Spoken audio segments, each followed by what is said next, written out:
Rice কুকারে পারফেক্টভাবে পোলাও রান্না দেখতে চাইলে ভিডিওটি কেউ স্কিপ করবেন না। হ্যালো এভরিওয়ান, আসসালামু আলাইকুম। কেমন আছেন সবাই? আশা করতেছি আল্লাহ তাআলার অশেষ রহমতে সবাই অনেক ভালো আছেন। আমার শ্বশুরের হাতে স্পেশাল পোলাও রান্না দেখতে চাইলে ভিডিওটির সাথেই থাকুন। প্রথমে রাইস কুকারে সয়াবিন তেল দিয়ে দিল।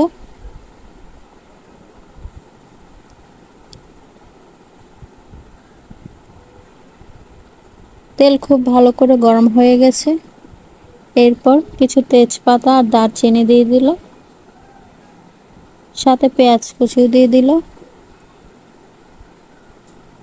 এরপর পেঁয়াজ কুচিটাকে খুব ভালো করে নেড়েচেড়ে দিতে হবে।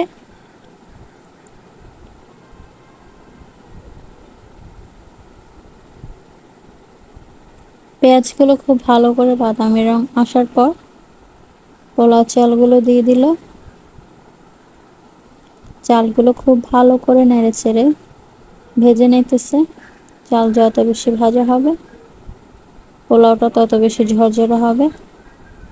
রাইস কুকারটা একদিন আগে কিনে এনেছে, তাই পোলাও রান্না করে টেস্ট করা হইতেছে। চালগুলো নেড়েচেড়ে দেওয়ার পর ঢাকনা দিয়ে দিল। বেশ কিছুক্ষণ পর ঢাকনা খুলে লবণ দিয়ে দিল।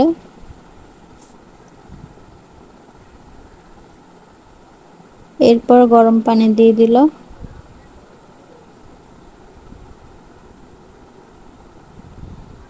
এইবার খুব ভালো করে নেড়েচেড়ে দেওয়ার পর পোলাওটা রান্না করে নেবে। ভাগ্য করে একটা শ্বশুর পেয়েছি। সবাই আমার শ্বশুরের জন্য অনেক বেশি দোয়া করে দেবেন। সে অনেক সাপোর্টিং, আমাকে অনেক সাপোর্ট করে। এবার ঢাকনাটা দিয়ে পোলাওটা রান্না করে নেবে।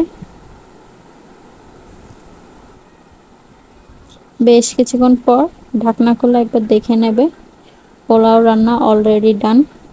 তো আজকের ভিডিওটা এ পর্যন্ত। সবাই ভালো থাকবেন, সুস্থ থাকবেন। আল্লাহ হাফেজ সবাইকে।